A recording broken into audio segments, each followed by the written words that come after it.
నమస్తే, అందరు ఎలా ఉన్నారు? వెల్కమ్ టు బాల కళ్యాణి. ఆలుగడ్డ పెసరపప్పు కర్రీ తయారు చేస్తున్నాను. టేస్ట్ చాలా బాగుంటుంది. మీరు కూడా ఒకసారి ట్రై చేసి చూడండి అది ఎలాగో. ముందుగా ఆలుగడ్డలు చిన్నగా కట్ చేసుకొని అందులో కొంచెం పెసరపప్పు వేసుకొని నీళ్లు పోసుకొని బాగా ఉడికించుకున్న ఆలుగడ్డ పెసరపప్పు పక్కన పెట్టేసుకొని అదే కడాయిలో నూనె పోసుకొని జీలకర్ర, ఆవాలు, ఎండుమిరపకాయలు వేసుకొని కొద్దిగా వేయించుకోవాలి. ఇలాగా వేయించుకున్న తర్వాత ఉల్లిగడ్డలు మనము చిన్నగా ముక్కలుగా కట్ చేసుకొని పెట్టుకున్నవి అందులో వేసేసుకోవాలి.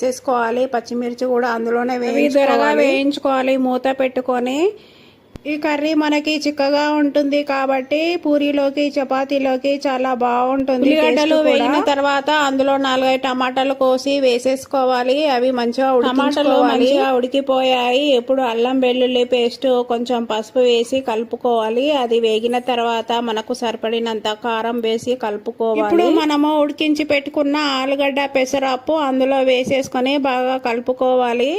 ఎందుకంటే ఆలుగడ్డ పెసరపప్పు ఉడికిపోయింది కాబట్టి ఇప్పుడు మామూలుగా ఒక 10 నిమిషాలు ఉడికించుకుంటే సరిపోతుంది. వేసుకున్న తర్వాత సాంబార్ పొడి, కొద్దిగా ధనియాల పొడి వేసుకోవాలి. ఉప్పు తగినంత వేసుకోవాలి. అలాగే కొత్తిమీర, పుదీనా కూడా వేసేసుకొని మూత పెట్టి కొద్దిగా 5 నిమిషాలు ఉడికించుకుంటే సరిపోతుంది.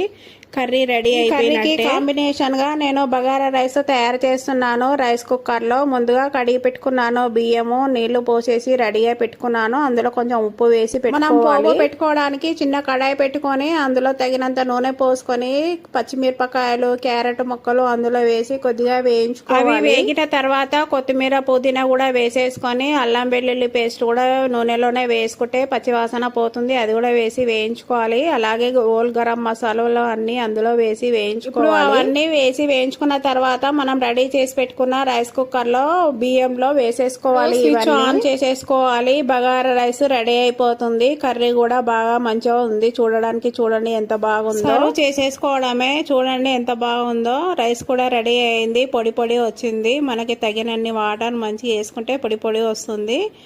నా వీడియో నచ్చితే ఒక లైక్ చేసి సబ్స్క్రైబ్ చేయండి.